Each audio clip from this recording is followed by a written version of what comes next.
Oh, somebody's on the other channel. Let me So glad you got that. let me start the recording here. And then also, just as we're starting, do any of you have any wins from the week that you'd like to share? And even small ones are great to share, things you've learned, anything that you'd like to share with the group. I love the narration over here. Yeah, good stuff. I'm finding that I'm doing more speaking and presenting, or being aligned with more people and speaking and presenting. Yeah, we're gonna need to talk about this, guys. Awesome, I love it. Thanks. We have, gosh, who is it? I can't even see. Oh, John. John is on the other channel. So John, hopefully you got that in the chat. I just gave you the link to my channel. We're on my channel this week. So hopefully we'll see you there. Assuming he's even next to his computer. That's awesome. I love it. Thanks, Laura. Anybody else have anything they want to share? I'm thankful for people that can help me out when I'm supposedly about to have some issues.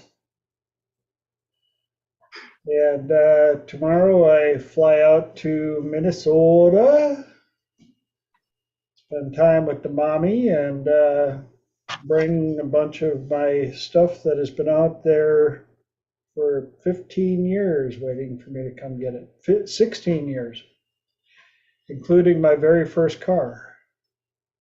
Wow. That's awesome.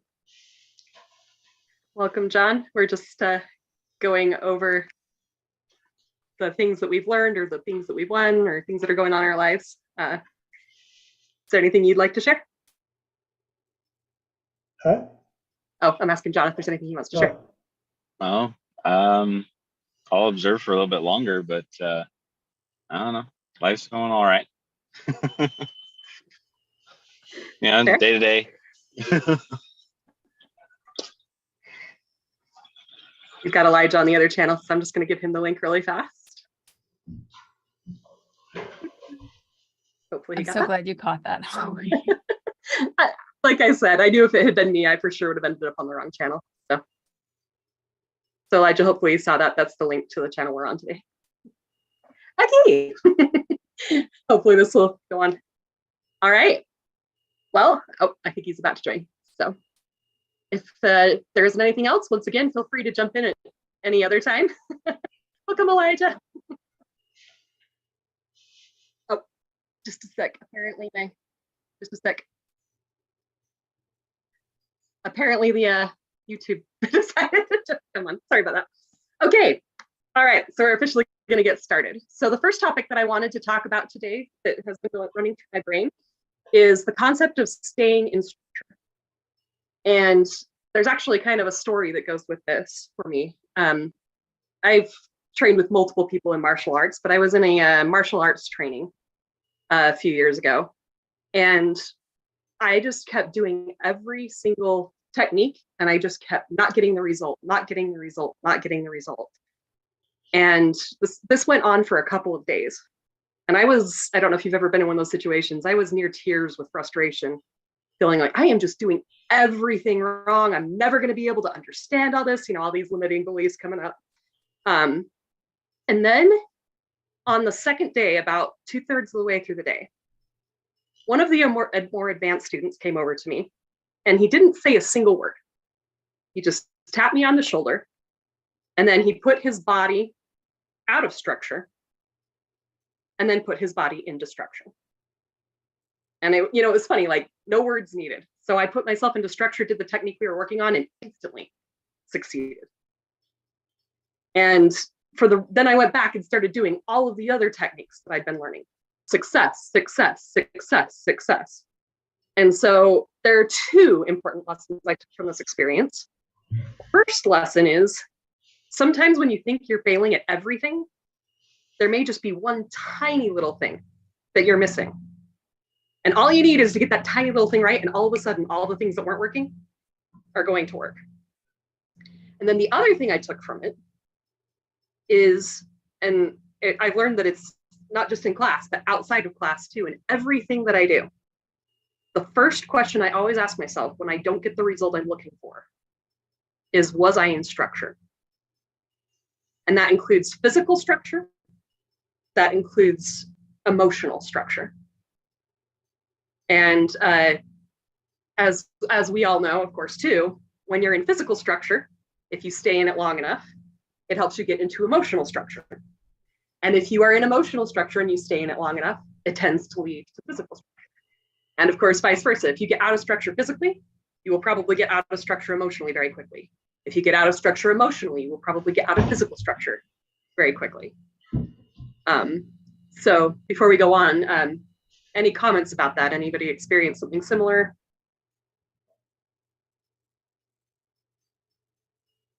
No, but I think you raised a great point. I did.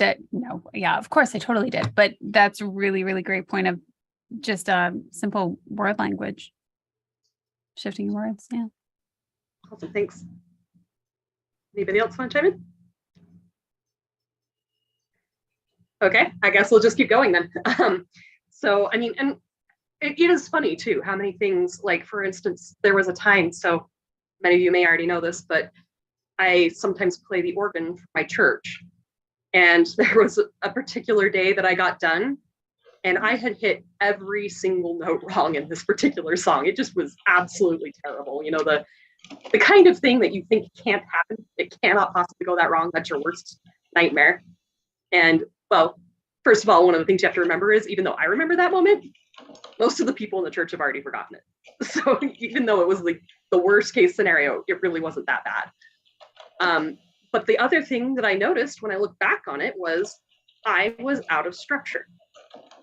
Because what happened is I made the first couple of mistakes and then I went into panic mode. And then I started hunching over and that got my feet out of position. And then I started hitting all the wrong notes with my feet. And I also had my hands out of position. And because I was panicking, I wasn't focused and I lost where I was in the music.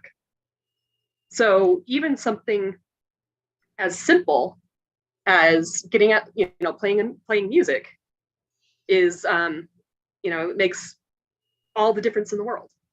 It can also make a difference. This one wasn't me, but I had a friend who had some real trouble with her ex-husband. And every time they'd go into negotiations with the lawyer, she would always lose her temper. And the first question we asked afterwards is, did you lose structure? Did you stop breathing in a controlled way? And were you breathing from your chest rather than your diaphragm? Was your posture good? Was your timing? Were you speeding up really, really fast? Or were you going really, really slow? And once again, I mean, another one I always wanted to be a good swimmer. I love the pool. And yet for years and years as a kid, I took swimming lessons. And I just couldn't do it. And yet, after all of this training, I have a pool that I go to that's at my condos. I went out there and I realized what was happening. Breathing. I was panicking and that was causing me. I thought it was because I was weak. I thought, I'm so out of shape. There's no way I could possibly swim. And I went from not being able to make it the width of the pool to, by the end of the year, that particular year, once I figured out what was wrong, being able to swim an entire mile. It was that one tiny difference. And once again, I thought, I just can't do it. I'm not physically fit. I can never get physically fit. So yes, I believe this applies to all sorts of areas of life. So some quick things to go into structure, about how to stay into structure. Of course, Dr. David Snyder, who most of us know, if not all of us, talks about if you want your state to be in control your breathing, control your posture. And those two things will get you right there. Your breathing and your posture will control your state, or you could deliberately use your breathing and posture to control your state. It will either happen deliberately or it will not, or it will happen by default.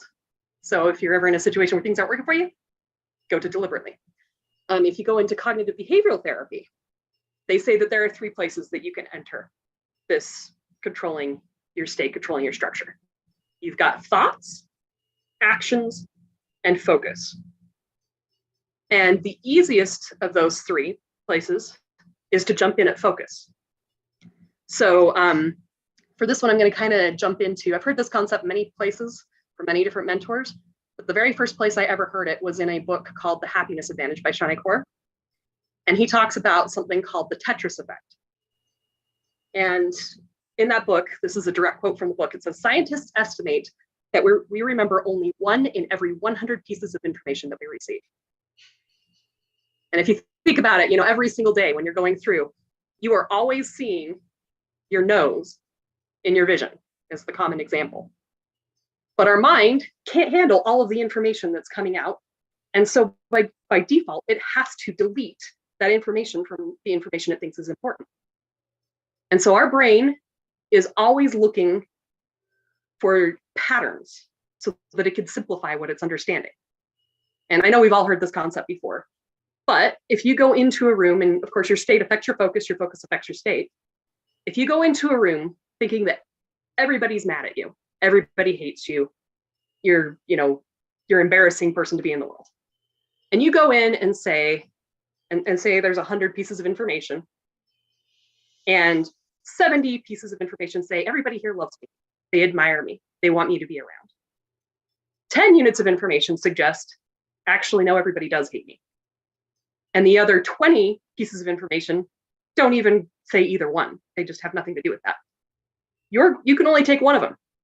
So if you're focusing on everybody hates me, you're going to notice one of those 10 that says everybody hates me. But if you go in thinking everybody loves me, you're going to pick one of those 70 pieces of information that says everybody loves me.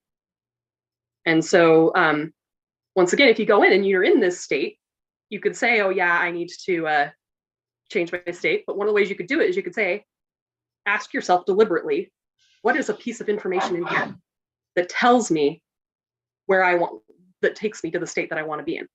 If you look for it, chances are you're going to find it. And so actually that kind of comes to another concept that, so in accounting, we talk a lot about something called the fraud triangle. And I promise this is going to relate. And with the fraud triangle, there's something called the 10-80-10 rule. And I have no idea where they came up with these percentages, but they seem pretty confident in them, and whether they're exactly right or not, the concept's right. So that's the most important thing.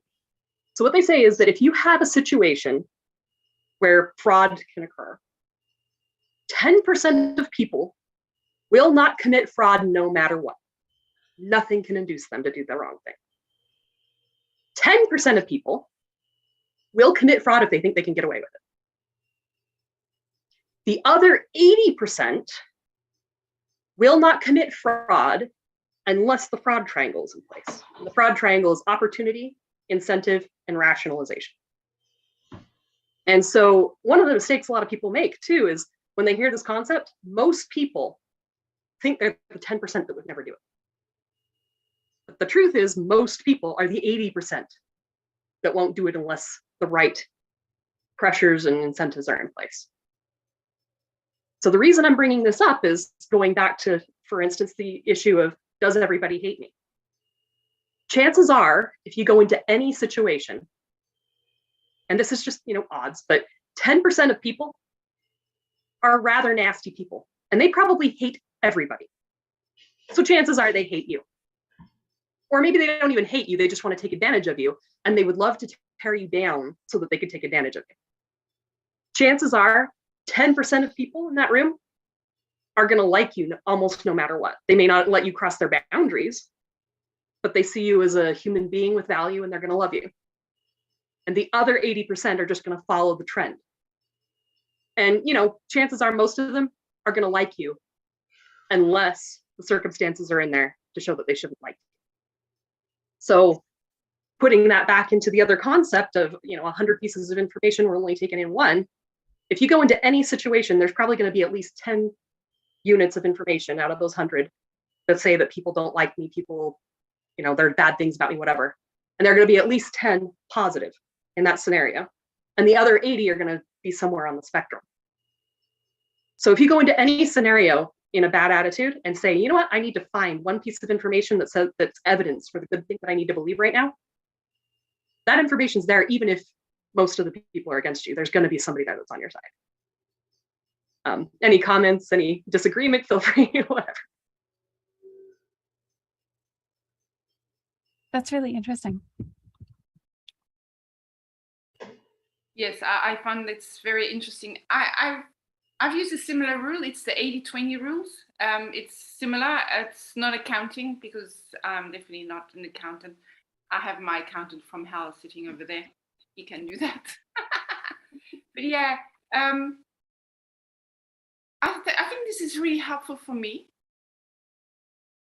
because also when you said about the first bit, for people who try and well, who keep on doing, not trying, because trying implies failing, but people who do, and again, and more, and often I don't see results. And yeah, I found the state is actually quite important, and also to know what you want at the end, I suppose, will even make it more powerful. However, I never thought about the 90-10 rule. I think I will use that, and I'm sure that will work quite well. Thank you very much for that, Holly. That was very insightful. Thank you. Awesome. Thank you for sharing, for your contribution. Anybody else before we keep going on? Was that all from the Happiness Advantage, the 10-80-10 rule, or am I thinking? The 10-80-10 rule is just from accounting, the fraud triangle. Okay. Yeah, the fraud triangle I got from my master's degree in accounting. the Tetris effect of the 1 in 100 pieces, that was from the. Okay. I was like, yeah, maybe I missed that one. And I was trying to go through the filing cabinet really quick. Glad that degree is serving you. Awesome. Thanks. And I will say that book is great. It's got a lot of really good principles in there. So I highly recommend reading it. Okay, so taking this to the next step, combining all of this, once again, we've got 10% of people are, they're going to do the wrong thing if they can get away with it. Now, if they can get away with it is still an important thing. And 10% are going to do the right thing no matter what. And then, everybody in between. The next thing and also going with staying in structure, the next thing is, how do we deal with those 10%? And I'm going to call them narcissists. I know I'm not a psychologist. This is not an actual, I got the DSM-5 or whatever it is out, and now I'm using it colloquially. It's just, somebody who is, I think David Snyder would call it a character disturbed individual. I'm just going to use the word narcissist incorrectly for this. So talking about the narcissist playbook, there's a couple of important things with a narcissist. And well, like I said, I mean character disturbed individual. I don't necessarily mean narcissist. And the first thing is that whenever you get with somebody like that, they're going to try to get you out of structure. And they're going to try to get you out of structure because they want control. Whatever it is that is their end game, if they can get you out of structure and they can stay in structure themselves, they have all the control. If you stay in structure and they get out of control, out of structure, they have no control. But most people don't go through life saying, how can I mess up somebody else? How can I get them out of structure? How can I make them feel terrible about themselves? And in fact, hopefully when we're in groups like this, hopefully we're the 10%. They're actually the opposite, that we're going through life trying to help everybody around us get into structure. Because we know that when everybody around us is in structure, that it's better for everybody and that it's healthier, and we want people to take ownership of their lives. But when you're dealing with somebody who's a narcissist, who's been a narcissist for a while, one of the things they do is they go through life pressing everybody's buttons without you even realizing it to see what makes you react. So one of the cool things that I've learned about this is that they may say something that's completely false that you will think is true because they gave you that feedback, simply because it's something that made you react. So as an example, let's pretend that every person has something different that they like as far as beauty and whatever, but there are technically scientific methods to say mathematically most people like this.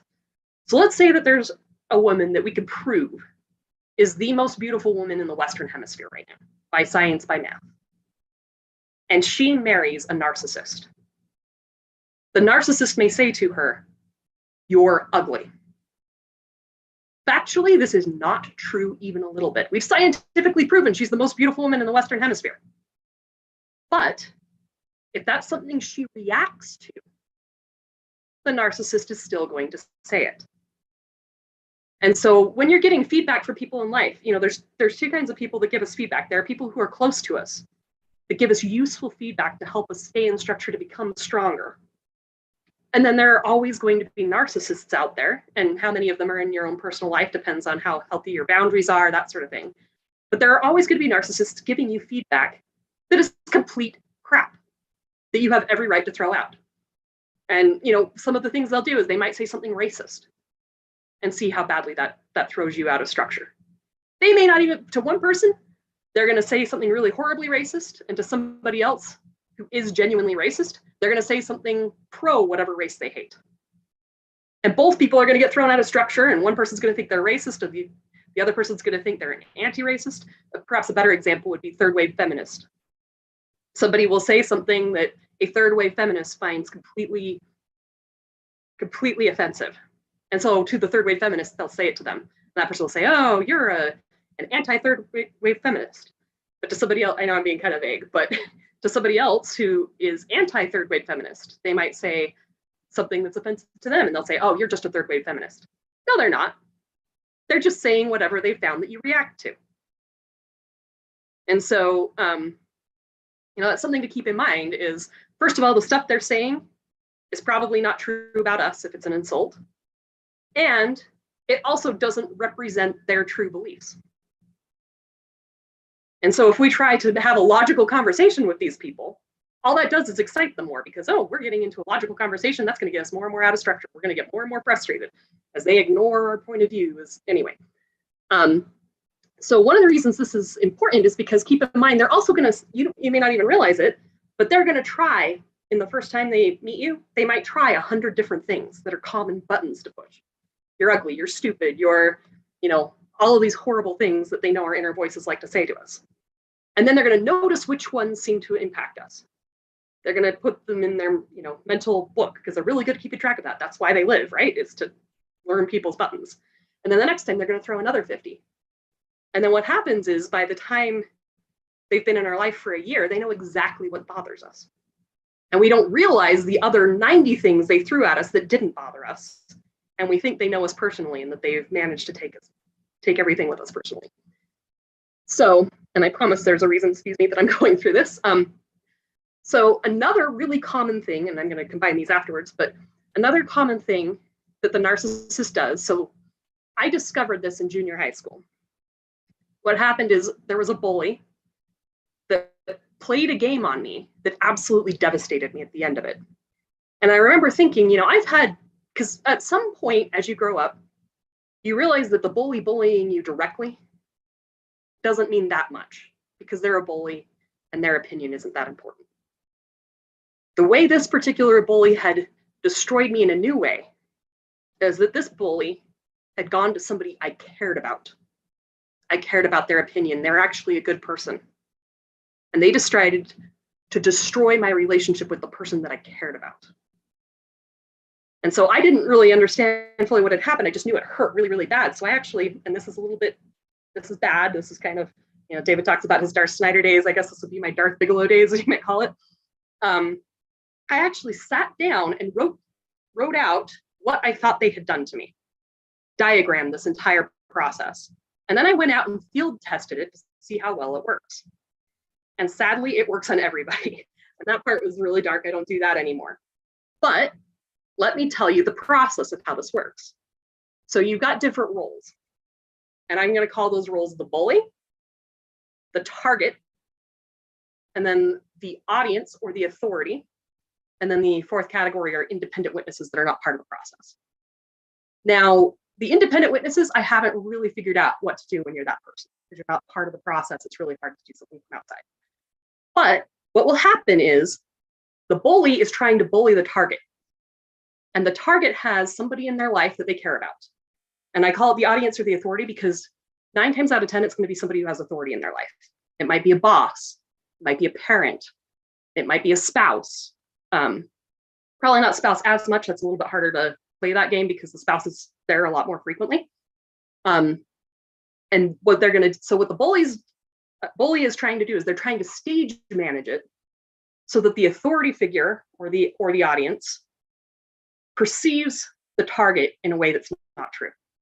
And that as a result, the authority is going to do something to you. They might they're going to take some kind of action against the target that's going to feel like a betrayal. And there's many reasons why they might want to do this. Some of it might even just be because they're playing to see what power they have. It could be that small for them. So the way they most commonly do this, and for the audience, just to give kind of an example, for somebody like Johnny Depp, you could say that it could be people in Hollywood that choose whether or not he gets the job, but it could also be his fans that you want to turn against him as well. So basically, you're turning somebody that matters to the person against them. So it could be just one person, it could be an entire audience of millions of people. So what I'm going to do as the bully is first I'm going to get to my target and I'm going to figure out what are all of their emotional buttons. And I'm going to rank them kind of on a scale of, I always think of it on a scale of 1 to 10. And now they may be consciously doing this, but they may be doing it unconsciously, but the process is the same. And then what I'm going to do is I'm going to recognize the fact that every person on the face of planet Earth only has a certain amount of self-control. And so I'm going to try to max out their self-control and make them really, really sensitive. So what's going to happen is when the audience or the authority is not watching, I'm going to poke at a level 8. So let's say 10 is where you explode. I'm going to poke at a level 8. Then I'm going to wait for that to wear off a little bit, poke at a level 8 again.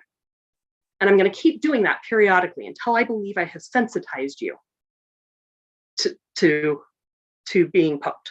And when I think you're just about to explode, just about to react in a way that's completely disproportionate response, then I'm going to get in a place where the audience or the authority is present. And I'm going to poke you publicly at a level 3. And what's going to happen is everybody, I know this is what's going to happen. Everybody that's the audience, the authority is going to say, well, that person did do something they shouldn't have done. They poked that person at a level 3. But wow, that response was a disproportionate response. And I thought this person was, normal. I thought this person was responsible. I thought this person was in control. I can't believe they just responded at a level 10. And what they don't realize is the reason you're responding at a level 10 is not because of the 3. It's because they sensed I was about to blow. They'd already been pushing the 8. And that 3 was just the straw that broke the proverbial camel's back. This is a very, very precise game that you have to play because you don't want the person to explode before the audience is there.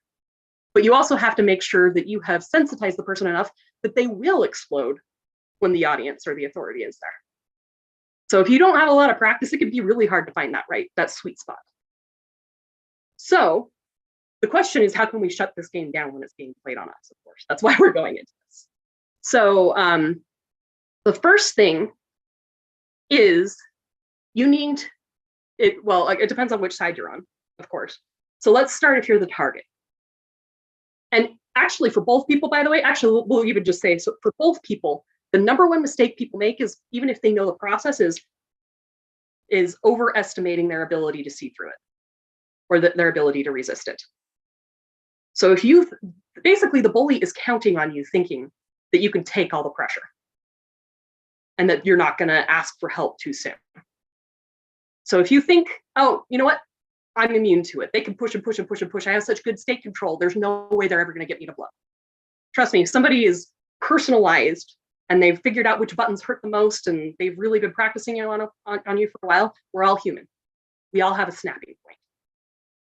And on the flip side, a lot of us believe, well, if I'm the audience or the authority figure in this situation, there's no way that I would fall into it.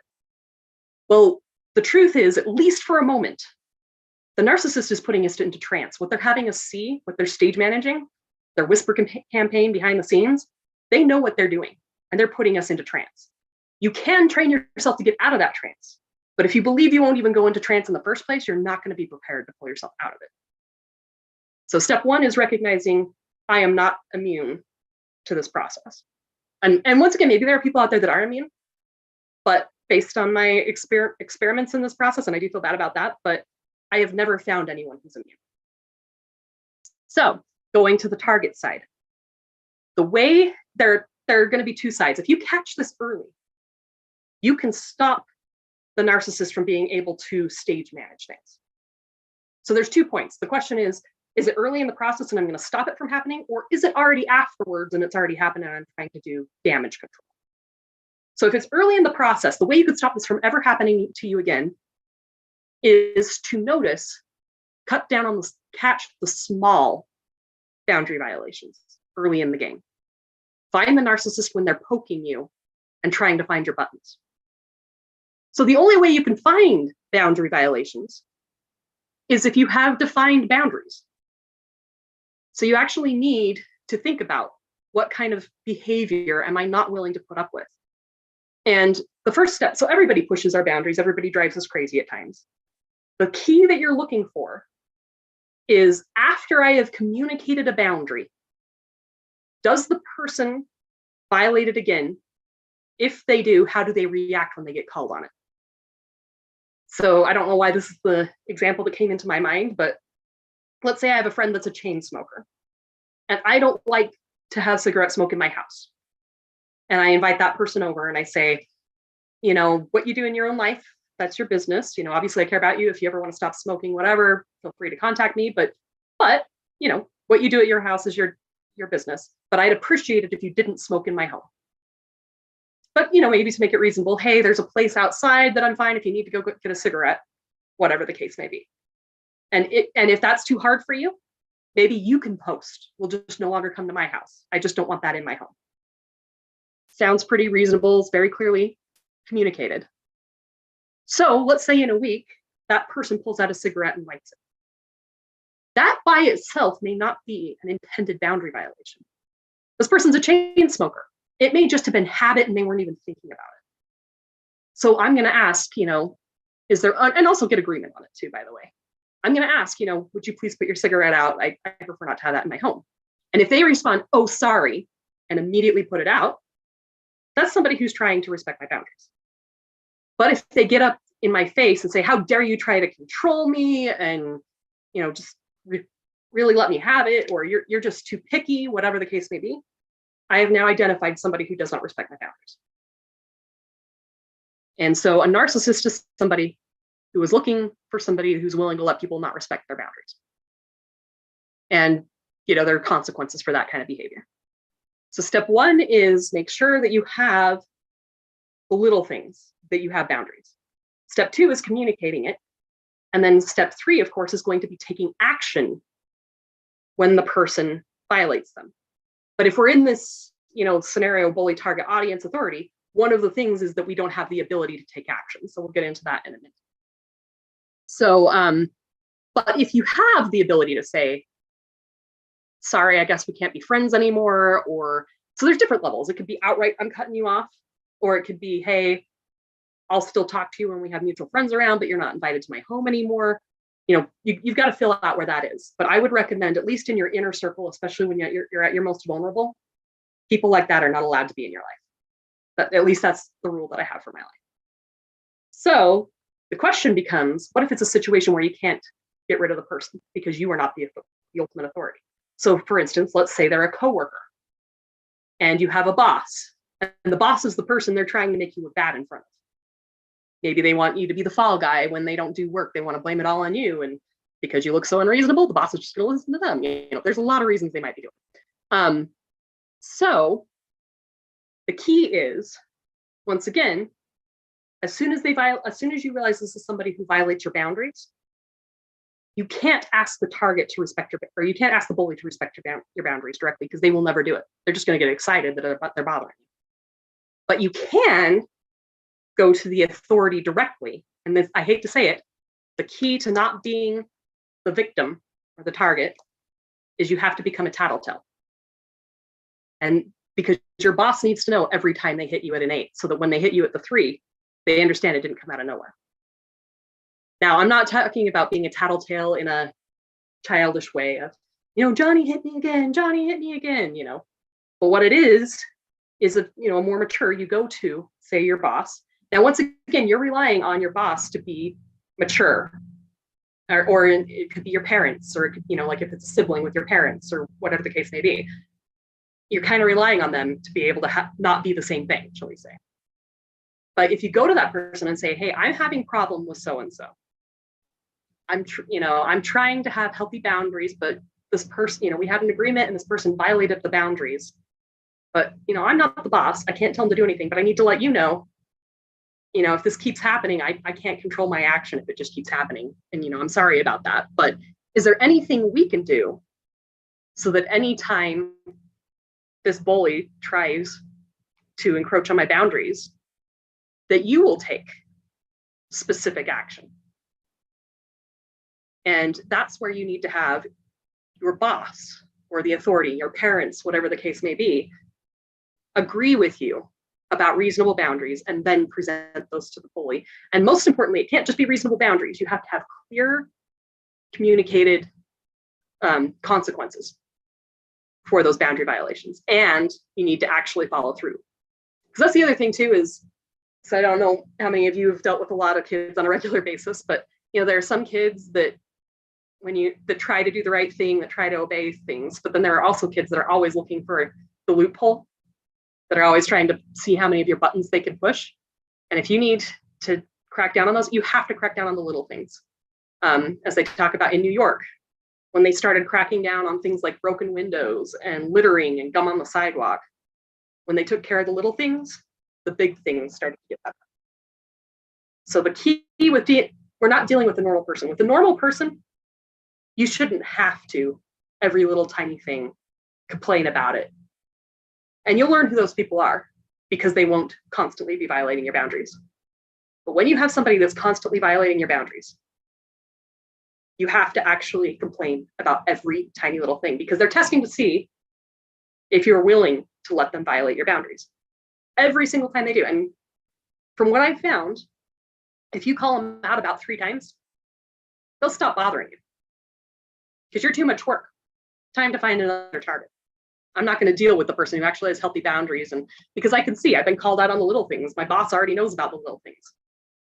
And so, it shuts down the whole process. Anyway, so that's just my personal experience with some of that stuff. I know it's kind of a weird conversation, but any comments, any feedback, anything anybody wants to add to that conversation? Go for it, Francie. Yes, no, it works. I've had to deal with two of them. One was actually diagnosed as what was the word you used again at first? That you're not a qualified a psychopath. A psychopath. Yeah, he was actually diagnosed by a doctor as a psychopath. I found out later. Mm-hmm. Yes, it's important to actually go to the authorities. One was at university when I did my social work, and he was studying to become a social worker at the time, and he was a psychopath. And but I didn't know this, that he tried other people before, and was living with. Well, she's a friend of mine now, but at the time we hardly knew each other. It was the beginning of the year. However, I went straight to the teacher and I said, I'm really sorry. I struggle with this person. Could you please help me? And then, of course, the teacher was, yeah, no, of course. Tell me, So I burst into tears, and the teacher was a bit okay. It was beginning of the year. And yeah, later on we found out he was a psychopath, and he had, by the end of the year, he had destroyed about 6 girls. It's 6 young girls. With me, he tried, but I went straight. I didn't know that was the right thing to do, and I'm glad I did at the time. Yeah, it's important. It really works. Thank you for that. Sometimes we do things and we don't realize. Yeah. And they do look for little things, the push buttons. He actually did hit a few buttons before Thank you for that. Thank you. Thank you for sharing that. Yeah. I find that narcissism is like a very interesting thing because most people who don't really know that they are. And especially if they're in your family, it's a completely different boundary and violation of the boundaries. And then you have to build boundaries and restructure entire relationships because you didn't know what you didn't know, and they don't know what they're doing. And it's really, it's definitely something that takes a lot of work to create fresh, strong boundaries. That makes sense. Yeah. All right.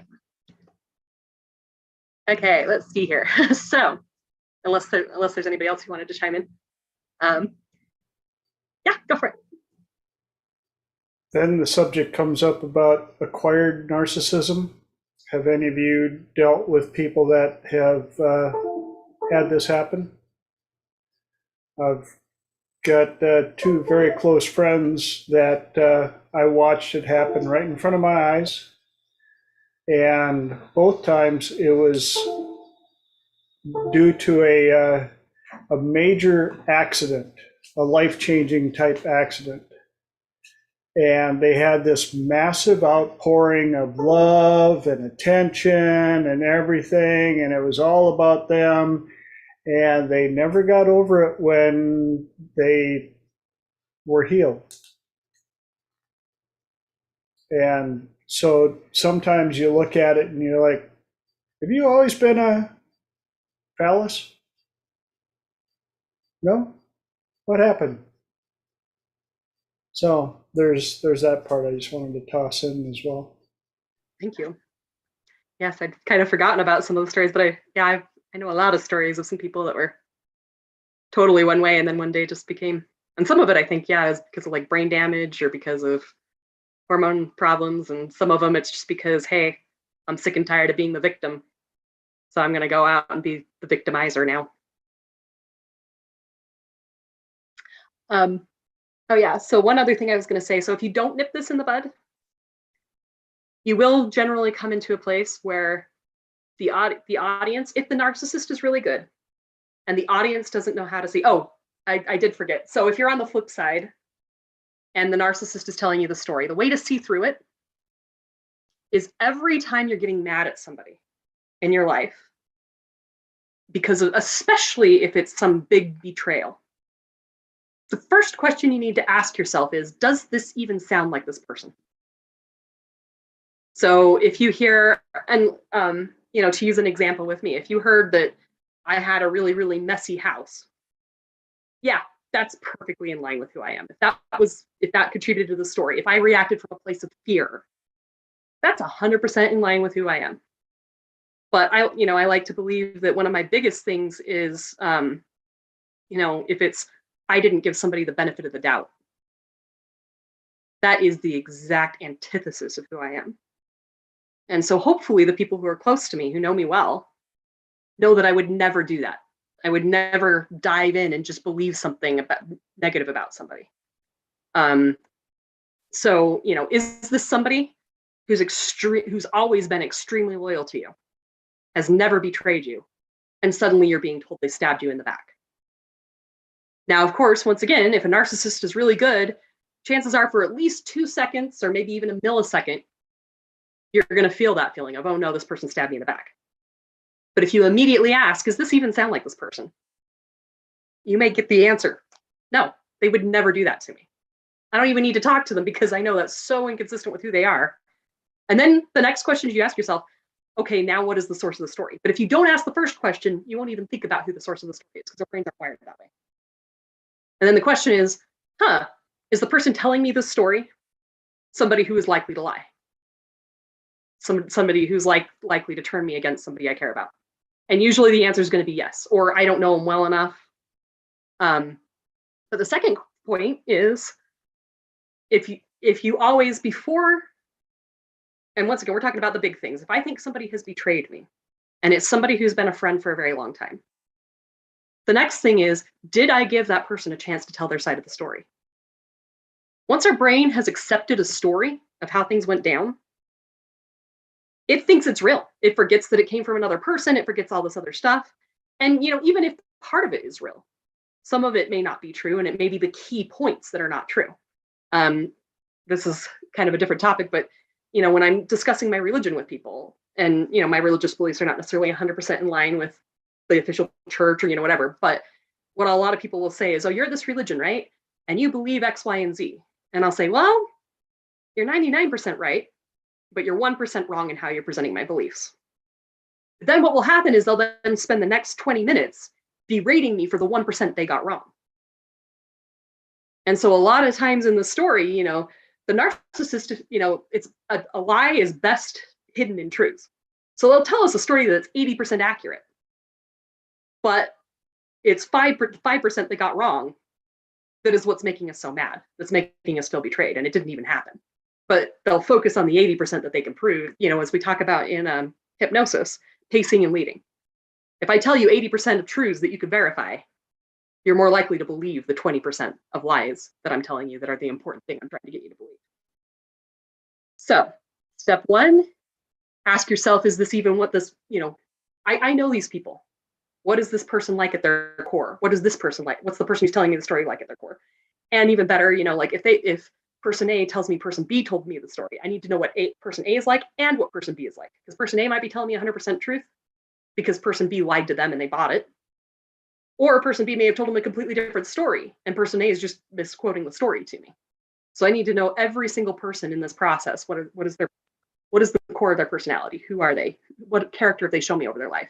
Because people don't usually wake up, they don't spend their life being loyal to you, wake up and betray you, and then go back to being loyal to you again.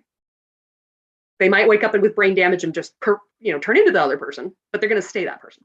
So yeah. Another question is, then two, give that other person a chance to tell what they think happened, and don't bias them. If at all possible, tell them, hey, what happened? If you know the day, what happened last Thursday? I've been hearing that maybe a lot of drama happened. What happened, do you think? And then also, even if part of the story is true, remind yourself that just because 80% of the story is true doesn't mean the 5% that matters is true. So anyway, so if you're on the flip side, if you're on the target and you didn't nip it in the bud, the narcissist has told a story and the audience has believed it. They may not believe it. They may immediately say, are you kidding me? I know Holly, she would never do that, and immediately dismiss them. But if they believe what has been told, and especially if they haven't given me a chance to tell my story, that has become reality for them, even though it has no basis in reality. And this can become a very, very difficult thing for me as the target. If we're ever in this situation, there's a couple questions you have to ask yourself. First of all, you have to ask yourself, is the person who has written you off, who's bought into the narcissist story, somebody you even want to keep in your life? The fact that they were willing to buy the story without even talking to you might be an indicator that this person has a little bit of toxicity that makes them not the best person to have in your life. However, be generous in that. Remind yourself, hey, everybody falls for the narcissist for at least 2 seconds. Just because they didn't have the ability to talk back to the story doesn't mean I'm going to write them off completely. But I now know at what level I can trust them and at what level I can't trust them.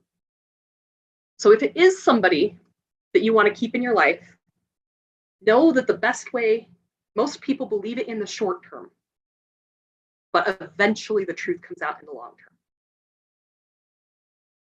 So it may take years and I'm going to use Johnny Depp as the example again, and whether I'm right or wrong about that being a narcissist, I think it is, but you never know. Look how many people for years believed a lot of the things that Amber Heard said about him. But given time and time for the truth to come out, look how many people have changed their mind and said, you know what, I read this story wrong. And that includes bosses, that includes fans. Not everybody's going to come around. But given a chance for the truth to breathe free air, most people will eventually come around. So the other key is whether you decide to keep that the person in your life and say, you know what, I'm just going to give enough time. If you try to fight it, by the way, they just hear that as you excusing yourself, as you trying to lie to them, because that's the way the narcissist has framed it. So all that fighting it does is make them double down on what they believe. But on the flip side, the other thing is, do not buy into their story, or their story becomes true. The story, and I'll say the story that the narcissist has told. So if they say, you know what, this is somebody who's going to abandon you in 2 seconds. This is somebody who will never, this is somebody who's going to always stab you in the back. It's always out for money. Be like, no, that's not who I am. I'm not going to buy it. You believe it, because this is where it gets really weird. The authority figure in your life, because they believe the story, they're going to start treating you in ways to try to make you fit their narrative. And I think most of us, we think, oh, there's no way I'd do that. And in some ways we won't. But there might also become a part of us that's like, you know what, I'm so sick and tired of you treating me this way. I'm just going to be the person that you think I am. I'm going to be the person that's, yells for no reason, that fights for no reason. I'm going to be the person that decides that I only care about money. You know what? I'm so sick of your relationship. All I care about is the money. Give me the money. I think of a guy that was on a show where he was a politician, and he was accused of taking a bribe. And at the beginning, I'm convinced, this is just based on his Shen, at the beginning, he seemed really genuine. He was trying to get everybody's sides and everything about. But the people in the community accused him so many times of just being out for the money and just taking the bribe. There's one point in the documentary where he just looks so guilty and his Shen just goes so dark. I'm convinced he chose to take the bribe because who cares? It doesn't matter. Everybody's told me this is who I am. So why not, I'm going to make this decision either way. Why not take the money and get rich off of it? Since I can't convince anybody that I'm, genuine, that I have integrity. So, and hopefully nobody in this group would do it. Hopefully you work on your state control. Hopefully you have other people in your life besides that one person that will help you stay true to who you really are. But the key is, you have to just say, you know what, I love you. If you ever want to come back into my life in a healthy way, I haven't shut you off. I understand you were dealing with a narcissist. I understand that that's a really compelling thing that's hard to deal with. I know that what you said about me is not true. I am never going to become the person who you think I am. I'm still going to keep living my life with integrity. But, you do what you have to do. And if you never come back, I will be fine. And I will still be living my life with integrity. And I still have other wonderful people around me. And if you do come back, there will be forgiveness. Trust will have to be earned again.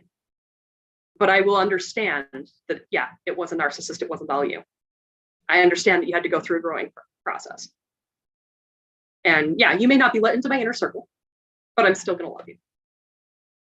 So anyway, a lot of crazy stuff with that. Any comments about any of that?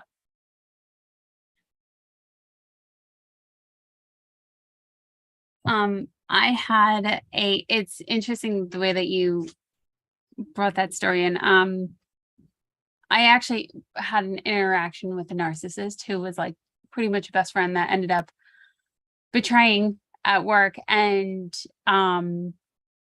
that sucked.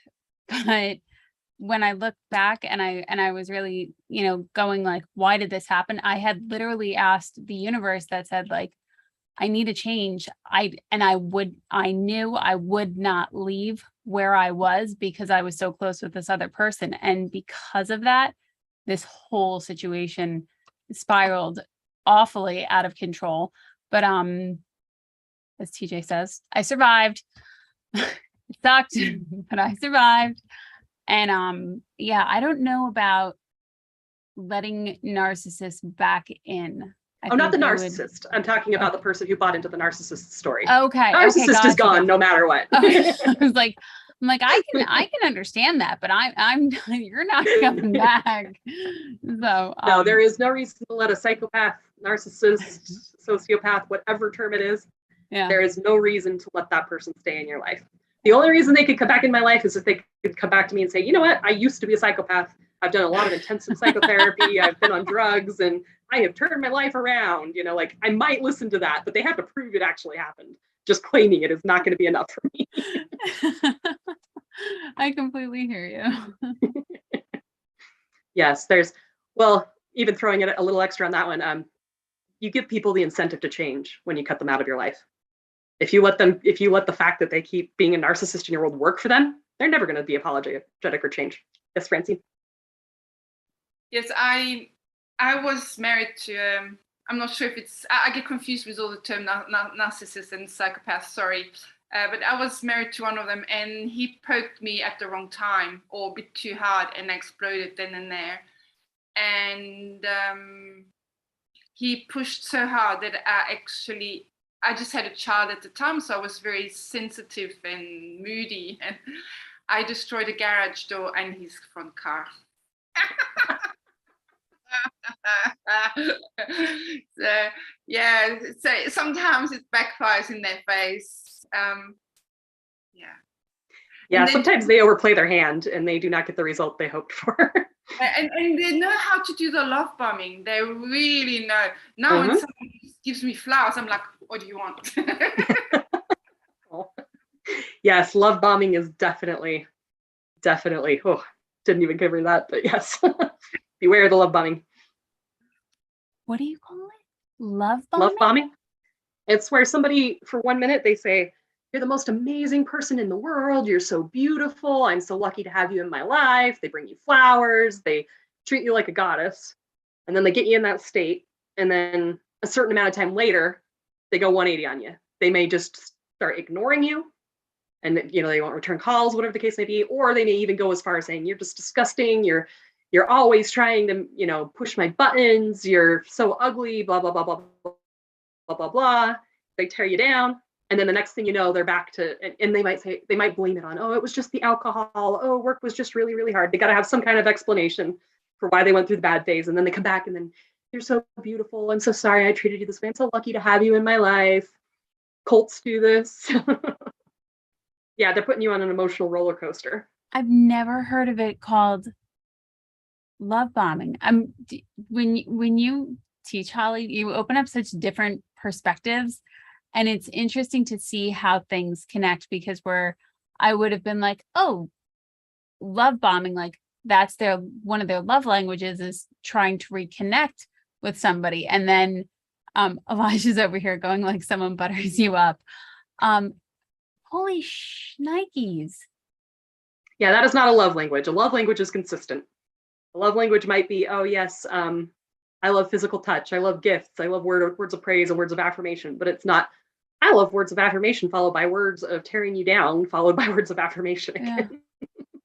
Wow. Yes, and they know exactly how to kind of do the up and down until they get it once wrong, and then it just blows back in their face. Well, with me, it did. The poor guy didn't see that one coming. I'm very emotional, so I totally freaked. This story. Well, like I said, this is you have to, if you're the narcissist side, a lot of them play the game wrong. They, people see through them really quickly. They do things that make their victims blow up, and they actually get pushed back more than just the typical pushback. So yeah. And they deserve it. Let's be honest. If they push you far enough that you respond, they push. And once again, this is not about justifying behavior. The best thing is to call them out on it immediately and have instant, if you're violating my boundaries and you're somebody I can cut off, you're cut off. And I don't care if it's a little boundary or a big boundary. If I tell you, please don't call me at work unless you need me to run you to the ER, and even then you shouldn't be calling me at work because it should be 911. This is not my kids, like this is just a friend. It's like, sorry, I'll talk to you, if you've had a bad day, sure, I'll talk to you after work.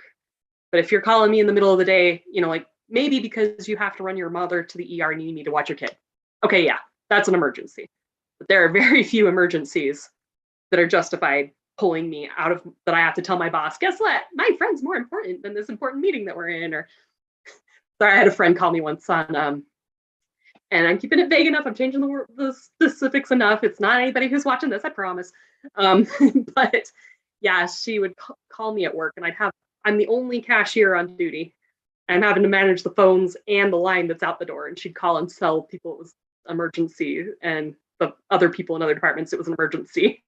Get put through because she had a bad day. And I'm just like, nope, that's not the definition of emergency. Sorry.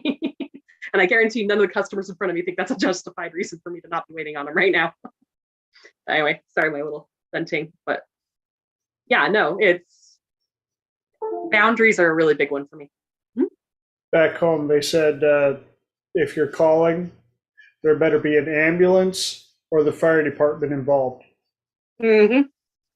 Mm-hmm. Amen. Yep. So, well, we are definitely at the top of the hour. Yeah, I promise going to have something a little bit more uplifting, but just to make sure our focus is in the right place. The big takeaway, I'm going to take it from Wendy Patrick's book, Flags, is she says, we look at the world and There are people out there that will kidnap little kids and do horrible things to them. But look at how many people in those cases will give up their time to come help find them.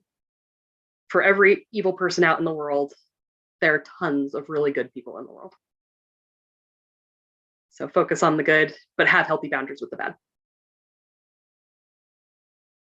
I'll turn it over to you. Anything anybody wants to discuss?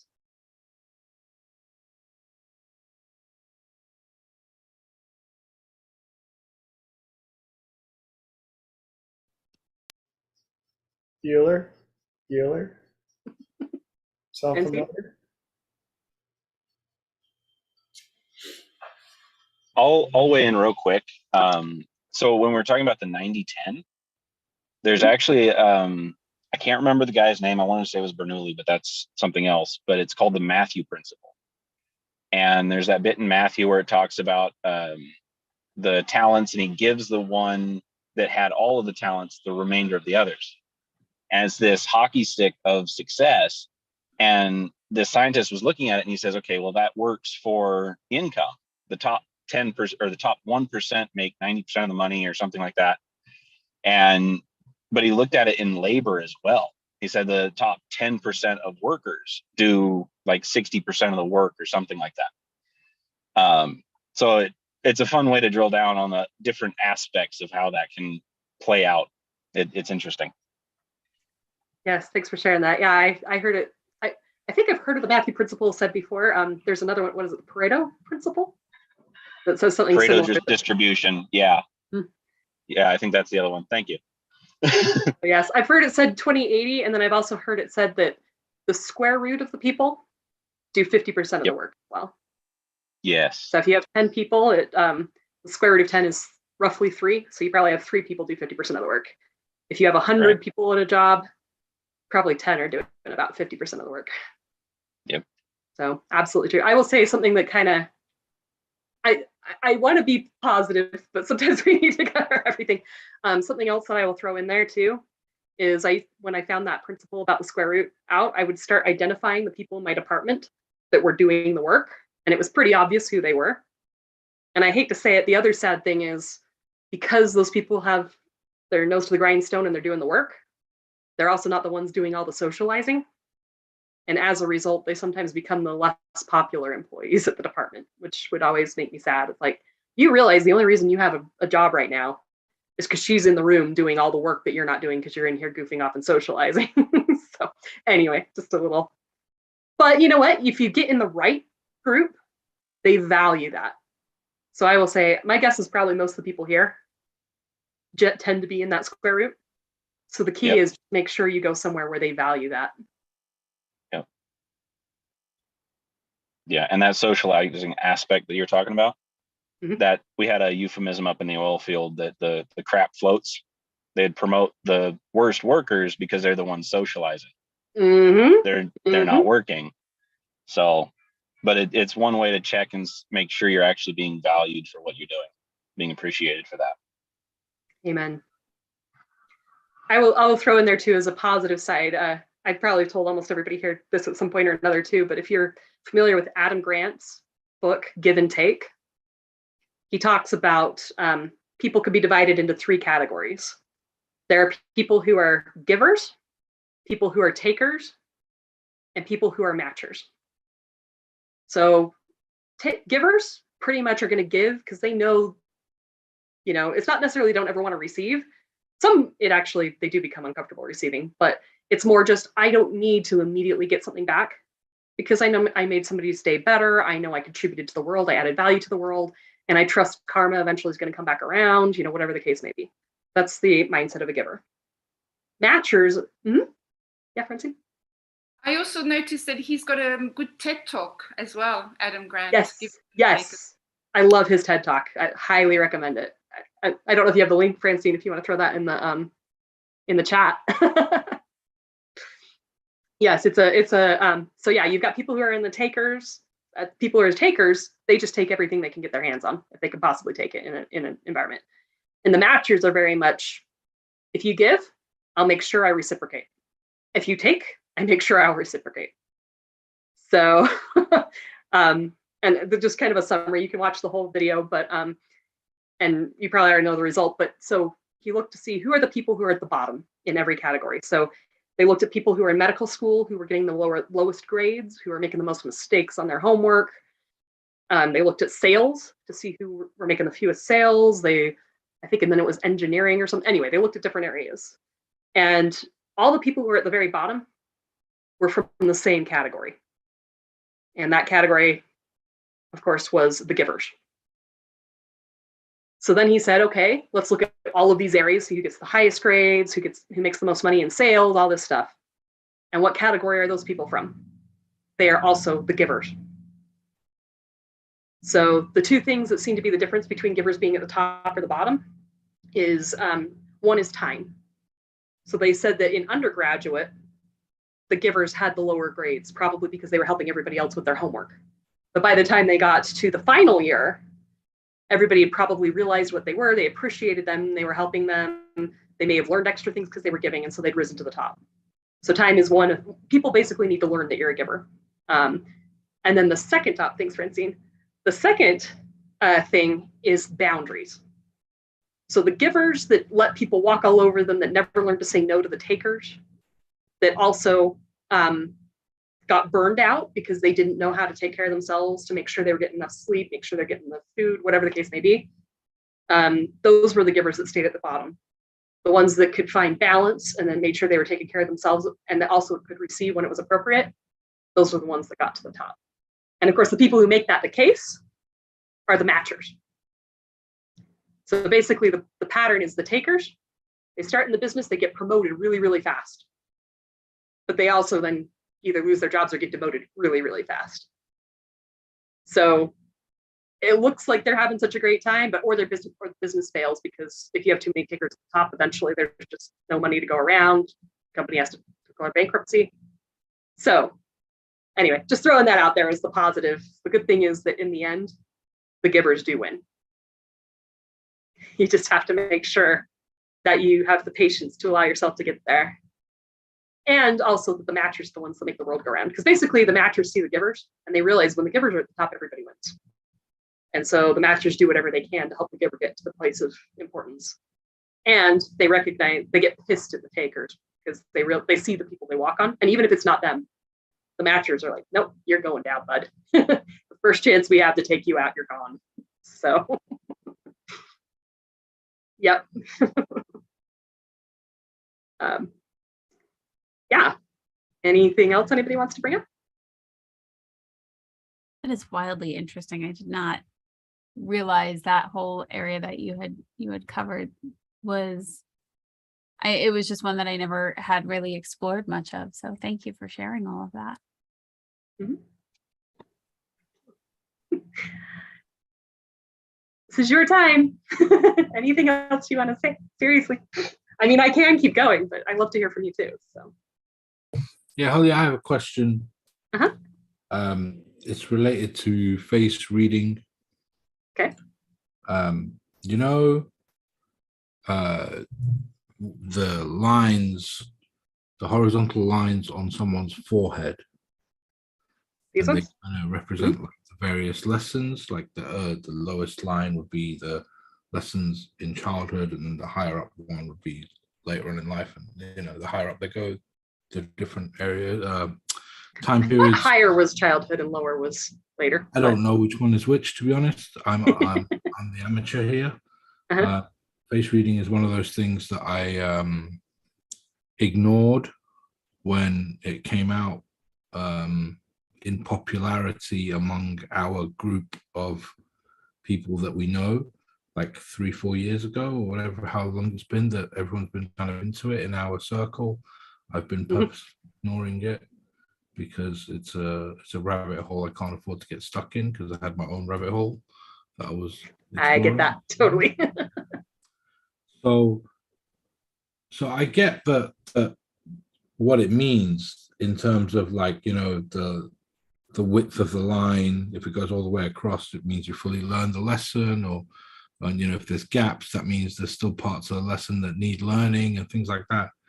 My question is, how can you find out what the lesson is that you're missing? That's a really good question. If anybody else wants to chime in, feel free. Kind of what I've heard is just, back to the basics, that Kyo energy of trusting your intuition.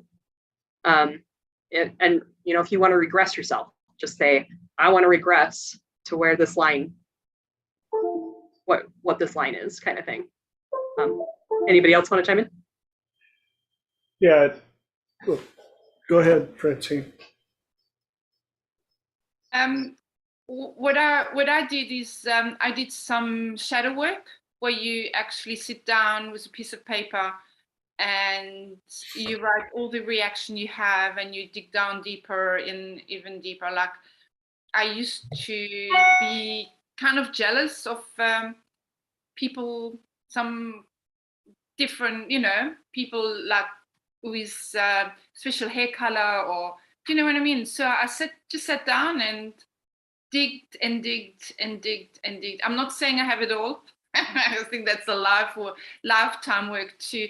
But yeah, it's in some way it shedded some light, and it's difficult, but it's worth it. Your turn, TJ. Sorry.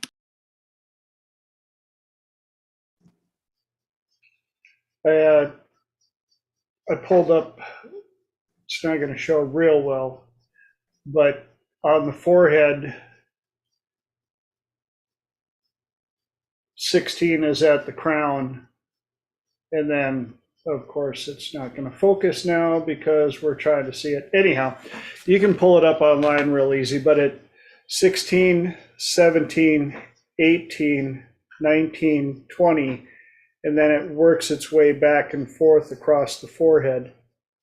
And some of the ages, you only got a short lesson in that particular year. Some cross all the way across, and that was your age of learning stuff.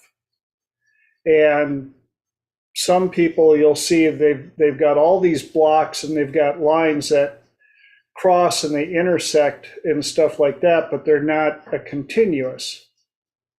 And sometimes you can go in and regress and figure out what lesson started here that you didn't quite totally get and had to relearn over here, and what that caused. When you were saying 16, 17, 18, 19, those were just like the points being labeled, or those are corresponding to ages?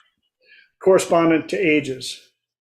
Oh. Yeah, so you've got, if you can find this online, that'll give you, that'll give you a rough estimate of where the points are on the face. So I already had it backwards. I thought the lower down was the younger ages. Yeah. So it starts with the ears, conception around to 8 or 9, 9 or 10, down to 16, 15, 16, and then it goes up here and then starts working its way back and forth across the forehead. But ideally, I mean, I don't know if it's ideal or not. It's a bad choice of words. But like someone who learned all their lessons would have the lines running all the way across their forehead? My understanding is just that the line is solid. So I don't think it has to go all the way across. It could go halfway across, but as long as there are no. So I have one horizontal line which has a gap.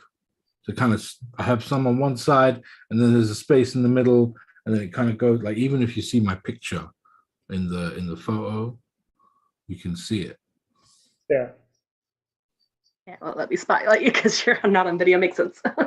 Oh, give me a sec. Oh no, you're fine. I just went to spotlight you, and it was like, nope, you can't spotlight non-video participants. We can fix that. Let me just adjust the lighting in this room because I'm kind of sitting in the dark. Actually, if you come on video for just a second, I think I could spotlight you, and then you can go on video again. There you go. Oh, shit. All right, there we go. Oh, look. So you see my lines, Oh yeah. right? So I have like a short middle one here, which doesn't extend. Then I have 22 or 25. 3 is like got a gap, and then the bottom one is just the middle bit. It's almost like the way I kind of looked at it, I was like, oh, it's almost like this lesson here bridges the gap that's missing in this one. That's very common that I've seen, that the bridge Before. jumps a level before it connects. But then I was seeing my friend and a colleague of mine has like 4 straight lines all the way across, and I'm like, whoa, he learned every lesson in life. Question. I would say those are ones that have not been learned yet, and they might be all related to each other. Wait, so does the line represent something that's been learned or something that's not been learned? Learned. Learned. Well, if it's complete, it's something that's been learned. If it's something that's disconnected, like the ones you're showing us, those mean it's not learned. Right. So I'm missing learnings. How do I find out what learnings I'm missing? Out of So- curiosity, can I ask a question real quick? Mhm. What were your early 20s like? Incredibly painful and lonely. hmm I had my heart broken at age 21, and I went into depression till like age 29, and Yeah. I was very much a loner. How many different things did you do during that time? What do you mean? Professions, locations, living. Did you do anything? Not many. Not many. Like I had like several other difficulties as well that all kind of piled on. You can like pile them all on, but the biggest problem I had was that I was feeling this pain that I swore at the time I would not allow myself to feel this pain again. And to this day, since then, I've never let a woman come close to me emotionally. And those lines just got That's like deeper. 20 years ago. You know what I mean? And they did. Am I the only one that noticed? But look at how deep his lines got while he described it. That is something they say too. Like, so there's the connecting of the line means you've learned the lesson. The Is it- depth of the line means how painful it is. The depth of the line, because I can kind of, if I raise my eyebrows, I can give them definitions. Mhm. Right. Yeah. I think you've hit it already on the head. That was the first thing that came up, first of all. But would you say that you've gotten to the point where your heart has completely healed and you've learned all the lessons to No. go about in a healthy Don't be stupid. That's No way. the Not lesson that still needs to be like- learned.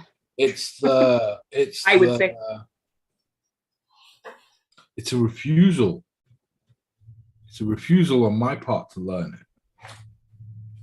You know, I kind of want to get through without having to go through and examine that part of me. It's like imagine there's like a door and all the shit is locked behind that door. I don't want to go and look in there and sift through it and like sort it all out. I just want to leave that door, maybe put another door in front, and just like live life without having to ever go meddling with that shit.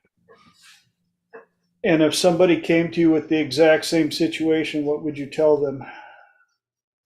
That's your choice, but understand you're making a choice. Okay. All right. Good question. Thank you for sharing that.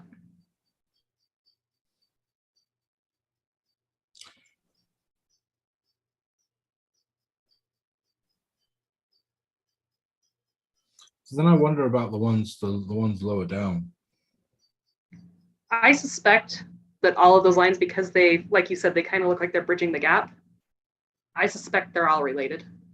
I think they're all the same thing. That's just my guess, but it might be different aspects of the same thing. Well, the fact that they're on meridian 22, 23, 24, and 25. Okay, so I can tell you now, it was October 2021 at age 21 when the thing happened. And then, you know, like my birthday's in February, so I'm like 4 months from age 22 when it happened. Yep. And then like, you know, switching through age 22, 23, 24, like that's like we're right in the meat of it, you know? Yep, they're right there. 22, 23, 24, 25. And keep in mind, those are Chinese ages. So Wait, where's my face? How do I if you simply look up, but then what about the really young? Is this, so you're saying this is 22, the top one? yeah, Well, that's the Chinese age. So it really would be what, 21? So like the middle one is what, in my 30s? 25, 22. They're right in that early 20s, all of them. All four of them? Yep. So I didn't learn nothing since my 20s. Well, you Backwards. may have suppressed the lesson so hard, threw the damn things out into the closet and locked the door. And Okay, and what about these ones, these vertical ones that come from the edge of my eyebrows? Those are your overthinking worry lines. Which one Yep. is which? There's like a lower one and a higher one. Like this one, it's lower. The one on your right is for sure overthinking worry. This one? The one on the, yeah, because it goes into the brow. They're Okay. asymmetrical, which is somewhat unusual, but I'm leaning towards, anybody else feel free to chime in, but I'm leaning towards both of them being worry, overthinking. What's the difference between worry, overthinking, and impatience? yes, impatience is also another. Yeah, so basically if it goes into the brow bone, and also especially if it's got a little bit of a curl to it, it's probably an overthinking worry line. If it doesn't go into the brow bone, and especially if it's, you know, up higher and a little bit straighter, less curvy, I mean, they're on an angle, but they're straight. Those are your impatience, frustration, irritation lines. Okay, so I have one of each. The one on the left may be more of a little bit of impatience, a little bit. It's not Your left or my definitely not left? the most pronounced one I've ever seen. Your left or my left? Well, I'm assuming your image is My not mirrored. Okay, yeah. So It's my left. your left, notice how it's a little bit higher Mm-hmm. and a little bit straighter. Mm-hmm. So that one might be an impatience line, possibly. Okay. But if it is, it's not the longest one I've ever seen. It has the traits more of an overthinking worry Okay. line. The one on your left is for sure overthinking worry, I would say. This one? The other one, This one? that one is a worry overthinking for sure. That's like the And definition. if I stop overthinking and stop worrying, will the line go away? Yep. Yep. Okay. I thought for sure when you said an impatience one, he was going to be like, what do you mean? But what about these kind of curvy ones that match my eyes, that kind of go under my eyes? Those are the lost love, uncried tears. This one? This one. So the puffiness, there's a little bit of puffiness There's in there, but those are uncried with tears. all the tears I cried, there's still some uncried tears. What the fuck, dude? Well, maybe you've got them locked in the closet because you refuse to go in there and find them. That's just like it's too much crying. Like I'll end up like taking years to do it. Oh, TJ showing the. Well, anyway, Yeah. I hope YouTube enjoys this. By the way, I'm awesome and I don't have that many problems in life. YouTube, just in case. You've got, I will say, you don't have a ton of. I've seen people with a lot more markings, unhealthy markings. This is the one. This is the one that always brings me back. Right? It's like. Oh, those are your purpose lines. Yep. Mm-hmm. Very good to have. Those ones are well defined, so I'm okay. Now, when Lillian and her assistant saw me, they went crazy because I have like 80% of all the stuff they like to talk about. I've got transition lines, and You see, David CJ, likes you learned to, all the lessons. Look, you got your lines go right the way across. that was an interesting part of my life. And I got these, and I got these, and these, and yeah. So they were pointing out all the stuff in their book. Wanted to, can we use your face for a picture for demonstration?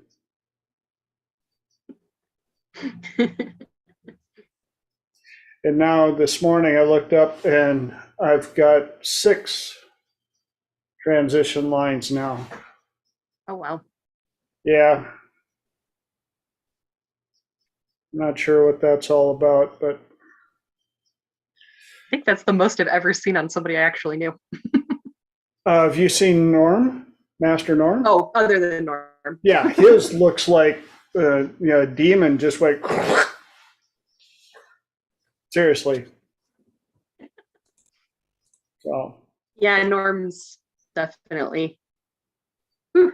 I don't know if I'd say I really know Norm that well, but I have met him. Yeah, he's good peeps. See, I like the idea that I can measure my progress by like reviewing my lines from time to time, right? But I the do thing it. is, I don't know what the specific thing the lines represent, so I don't know what self work to do. You know what I mean? I use it a lot as a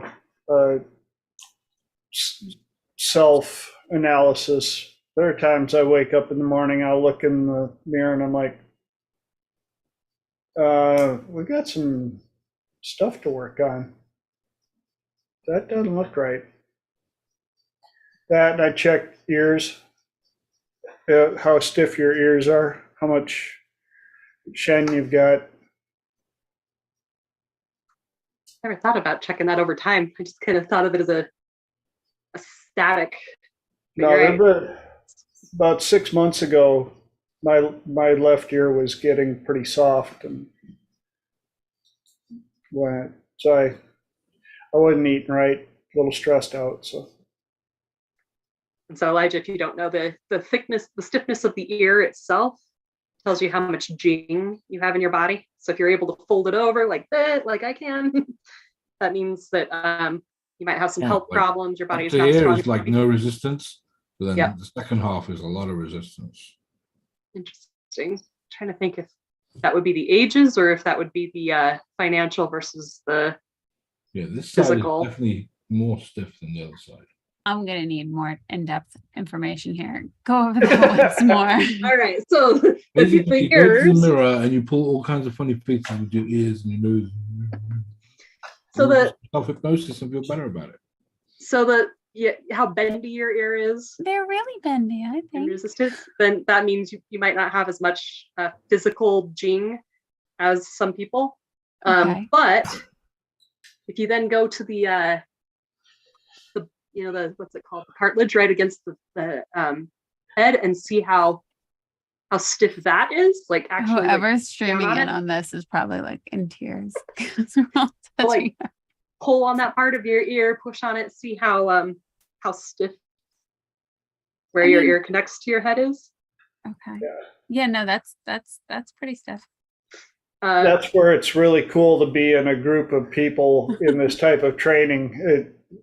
When Lillian was teaching this and when David teaches it, everybody's walking around and there are some people, honestly, they're just like nothing. I mean, just super, super flimsy. And then you get to other people, it's like, that's about all you get. So people who have really flimsy ears are actually probably even more common for them to have the strong cartilage. The strong cartilage is the strength of your spirit. Yeah. So yeah, that's your willpower, your whatever you want to call it. So if you have really weak ears, but you have strong cartilage, like that's kind of I might have a lot of physical weaknesses. I'm not very strong physically, My body may get sick easily, that sort of thing. But gosh darn it, my spirit can fight against that. It's got the strength to overcome that.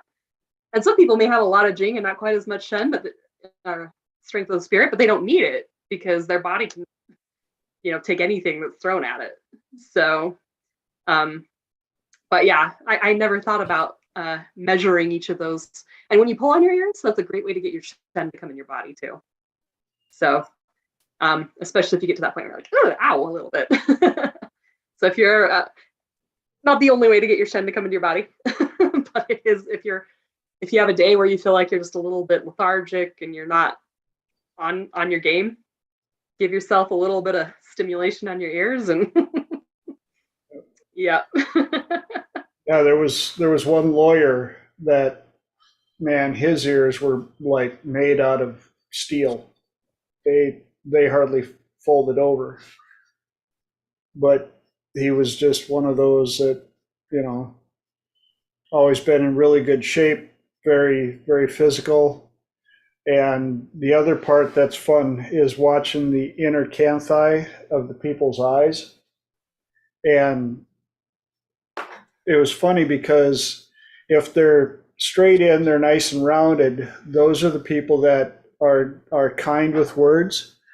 But if you look at them and you get them talking about something and they hook down, those are the people that can use words as weapons.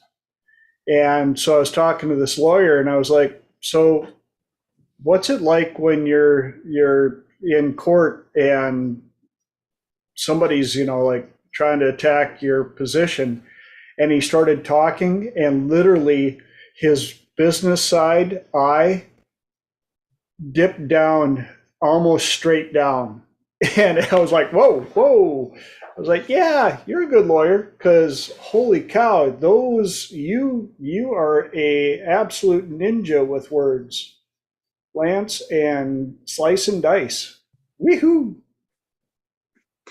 And if you're wondering what he meant about business side, your right side is your public side, your left side is your private side. And depending on, that could also mean your right side is your business life, your left side is your personal life.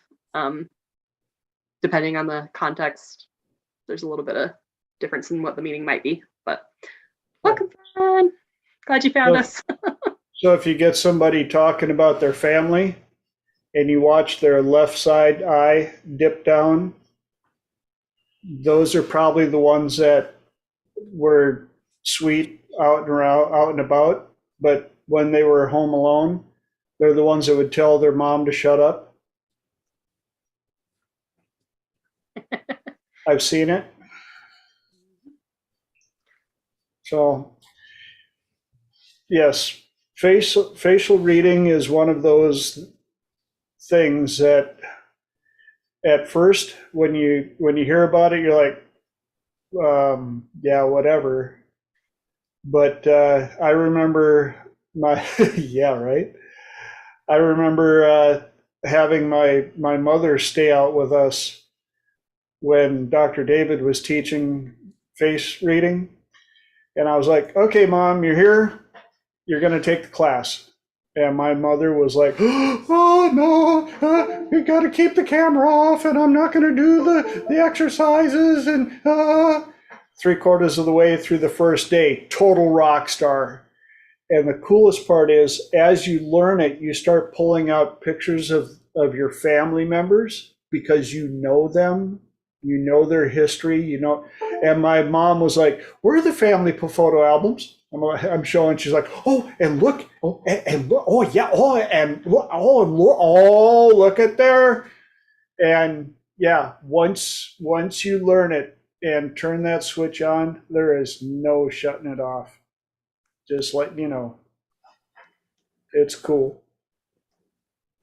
If you want to see what I created this file, so we were talking about public private, so the left side versus the right side versus the original, you can see some people what they look like based on the different, but oh, come on, why is it not working? Patience. You want to see impatience versus overthinking worry. Some of them you can see better than others, but look how high up these impatience go.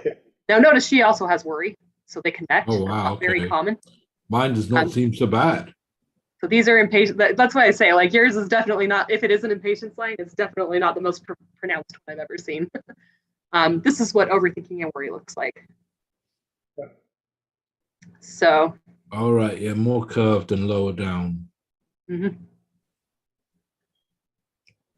So, and then of course you've got the third one, which is somebody who's learned to control their anger. They've got 3 in the middle. Hopefully you can see this, but. And then the transformation lines TJ was talking about earlier. Some of these are a little bit easier to see than others, but.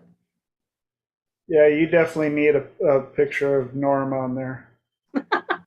I considered putting him on there. I've been trying to go with only public pictures, not like ones off Facebook or anything. But if I can find his website or something and he's got something posted, I'll definitely. Oh, keep scrolling, keep scrolling.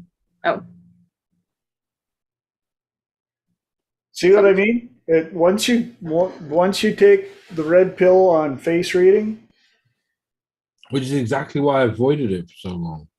Here's the uncried tears. Like, it could be uncried tears, kidney problems, sleep problems, or adrenal they problems. look lower down though. Mine seem higher up.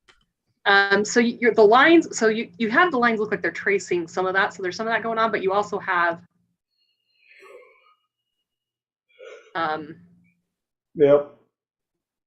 So okay. The length of the line determines which of these it is, and so you just regular sadness. And some start from the inside of the eyes, some start from the outside of the eyes. Either way, they're called lost love or grief or sadness, depending on the length of them. You can see right there, right there, right there, right there. So see how his come under the eye right there? If I remember correctly, and it's true for him as well, I believe if they start at the inner part of the eye, it means you've lost somebody, a person in your life that you care about. And lost could be lost to death, or it could just be we're not friends anymore. They moved to the other side of the country, an ex-boyfriend, ex-girlfriend. That causes those kind of lines. If they start from the outside, that would mean more like I love horse riding and I can't ride horses anymore. So it could be an activity or a job. Oh, right, okay. And it can also be business or a house. If it's on the business side, if it's on the public side, I didn't know about that, but I had one really bad. It's cleared up a lot now, but from losing my business and my property in 2007, I had one. If I look back at some of my pictures, like in 2008, 2009, it was very prominent. What about like lower down? Okay, can you spotlight me again? Oh, sick. Helps if I press the right buttons here. There we go. Right. So I have like this one here, right? Yeah. And then I have one that kind of goes down. They're both still in the lung area. So they both really are lost love. I don't know what the difference is between tracing the eye versus going deeper, if anybody knows that. I know they mean roughly the same thing. There probably is a subtle difference between the two. If we unpacked them, you'd probably I think know overall my line situation is pretty good, guys. Yeah. Not All too things bad. considered. But there's still a few things I would like to change about my lines. Always a good thing to do. And here's the thing too, it's even if, once again, if you don't know what the line is, but you ask your subconscious mind to clear, if you ask your subconscious mind what it is, like I said, the reason I lean towards the lines on your forehead and also probably lost love having to do with relationships, or what you were telling us about, is because that's the first thing that came up. So even if you don't know what a line is. Always the first thing that comes up, Holly. Always the first thing that comes up. Yep, exactly. But it's not always the first thing I say, but it's the first thing that comes up. Yep, exactly. So if you don't know what a line is and you just say, well, first question, is it healthy or is it unhealthy? Would be, because some of them are good. Like, I don't want to get rid of my joy lines. Unhealthy. I don't want to get rid of my purpose lines. And then second question is, I always ask the question for my subconscious mind, is this something my subconscious mind is comfortable sharing or does it want to keep it anonymous? Anonymous. Okay. Then I would find a technique, whether it's magic frame, whether it's regret, whatever the case may be, that would release it anonymously. Oh, anonymous to myself, you mean? Yes. Oh, okay. Oh yeah. There's 3 levels of anonymous, I guess. Yeah. Do you want to share it with the group? Do you know what it is? Yeah, I don't one want of to the keep it other anonymous to myself. one of the other things to be careful on, pointing these out and unpacking them is an extremely quick way to abreaction. Good. Well, good and bad. If you're out in public, For me, it's good. yeah, we've had a few people that,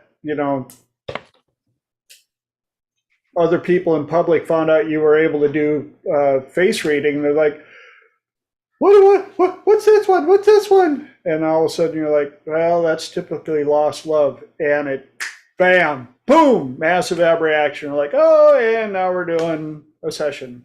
Okay, everybody, gather around. Yeah. So that's just a little disclaimer, especially for those of you that are watching the recording. It's awesome stuff, and it's very, very, very powerful stuff. Super cool. Yep. Yeah. Awesome. That was my tangent anyway. Great tangent. I love it. Thank you. Well, we still have 17 minutes. Anybody want to take us on a different tangent, add to what we've been talking about?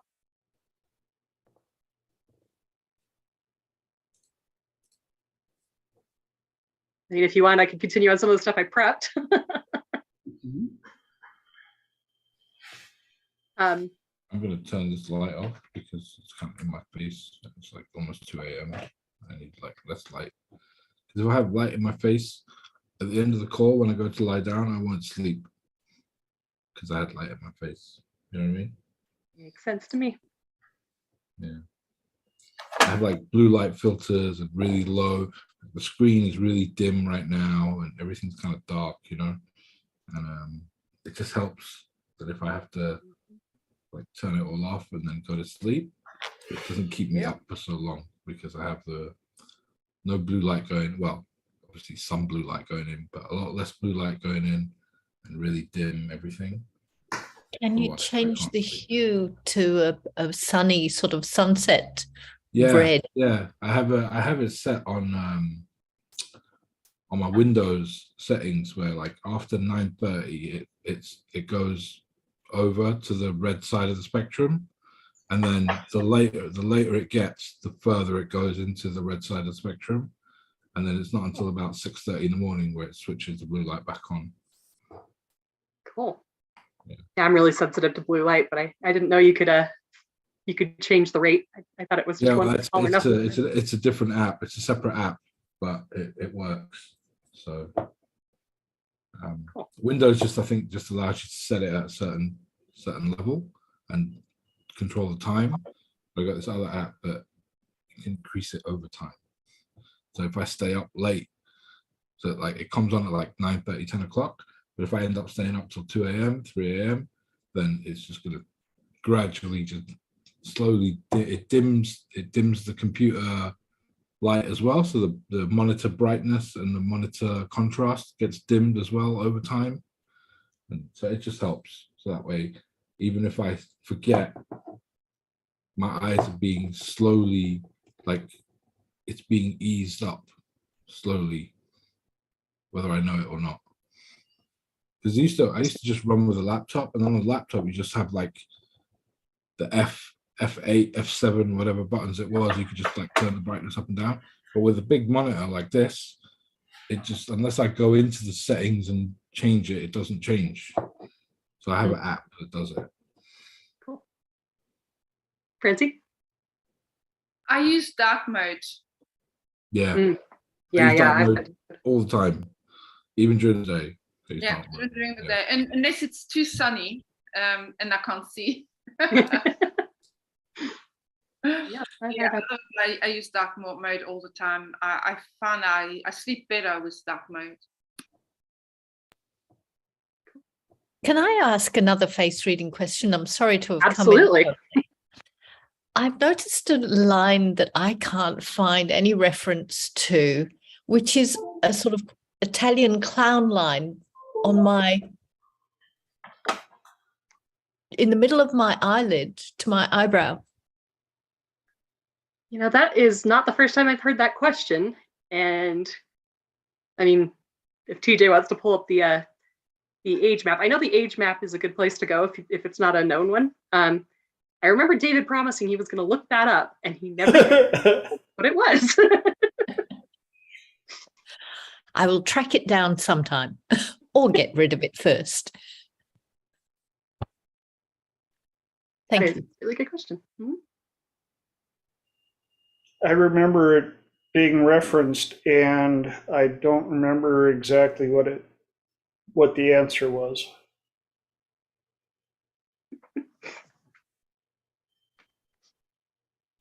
Well, if you find out, I'd be really interested. Thank you. But, you know, maybe you should follow up and haven't talked to Paul in forever. I wonder how he's doing. Paul would probably know because he really went in deep dive on the face reading. Paul or Katie? Did you say Paul? Yeah. Paul, same Paul who used to come to my classes? Paul F something was the surname? Froelich or whatever? Yeah. Yeah. Is that Paul? Uh-huh. I miss Paul. So do Yeah. I. You know, he sent me a birthday message back in February. I didn't even know he knew when my birthday was, but somehow he knew. He's really good at birthdays. I know his is in May. And I at don't Christmas, exactly last know. Christmas, he sent me a handwritten card. Wow. So like through the mail. Like it was like I don't even recall giving him my address. That's so But sent sweet. me a Christmas card, you know, so that's awesome. Yeah, Miss Paul. And Bernie's another one who knows a lot about face reading, right? Yeah. He does, but Paul has. I don't think Bernie studied with Lillian. I don't remember, to be honest with you. I know Paul was there. Paul went through because there's like a level 1 and then there's like an advanced course with Lillian as well. Yeah. And Paul did all of those classes with Lillian before she passed. Yeah. So Oh wow. Okay. yeah, he definitely has an encyclopedic knowledge of it all. But Yeah. All right then. Maybe we get him to do a piece during the 24-hour Zoom. 24 hours? This is something I haven't been in touch with a lot of stuff. Have I missed something? I'm planning a 24-hour Zoom, a 24-hour hypno Zoom. Ooh. Right? And we'll just have like, you know, Aaron said he'll do a bit presenting when it's like Aussie friendly time, and then I'll do some when it's Europe friendly time. TJ said he's to do some when it's US friendly time. So we get Cool. Paul to do a bit on face reading maybe. Awesome. Bernie said he'd do a guided meditation for those people who are around when he's on. Quite a few people interested in like presenting some stuff or just doing like a little section for an hour or two. It'd be kind of cool. If anyone else wants to, you know, get in touch and we'll sort it out. Awesome.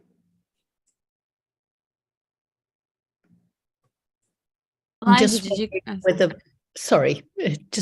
regarding a 24-hour one, I'm just wondering whether having a couple of items repeated at different time periods at the top and the bottom of each zone would be useful so that everybody can have a bit of a bite of something.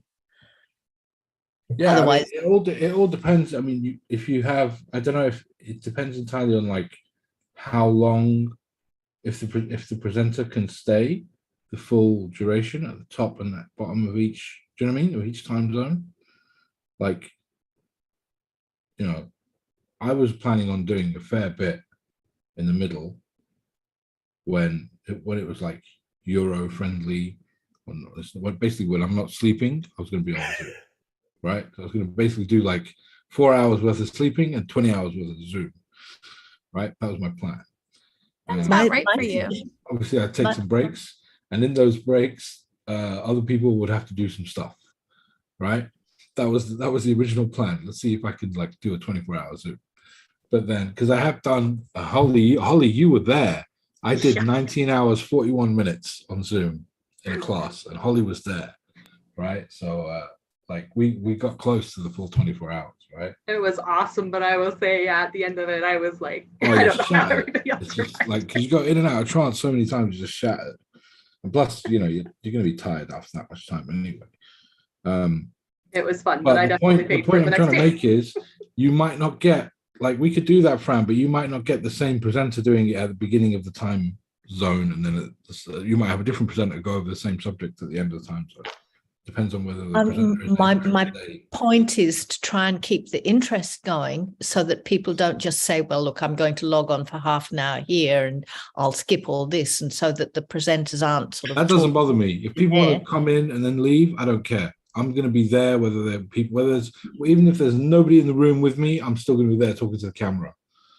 It doesn't bother me. Does it bother other people, other presenters?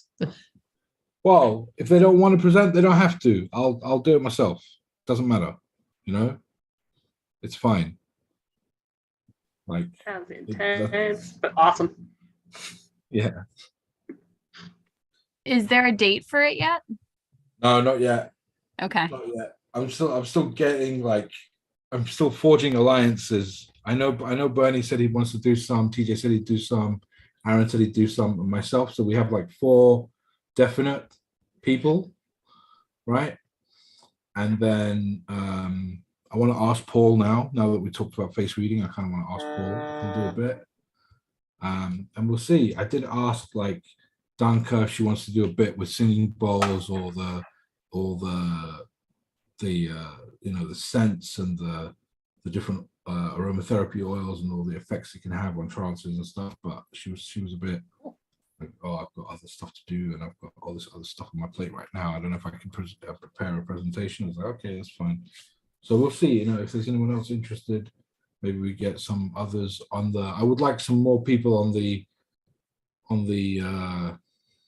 east side. You know, on the, whether it's from Hong Kong or Australia or New Zealand, anywhere, like someone. We seem to have like 2 or 3 Americans. I can certainly do the whole of the European section myself, but if there's any other Europeans want to join in, I'm happy to share my time. But I think Aaron on his own from New Zealand doing the that portion of it might need like a second presenter or someone else from that region, you know. So I think you'll need a lot of really good, meaty presenters, and you'll get them, but it's also getting the people to attend that'll make it really worthwhile for the presenters, I would think.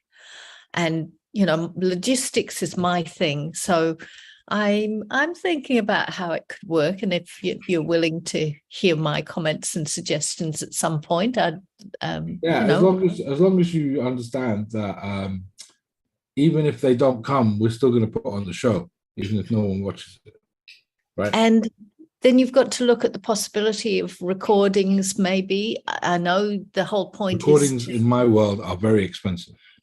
Okay, good. I give maximum value to anybody who turns up in the call, right?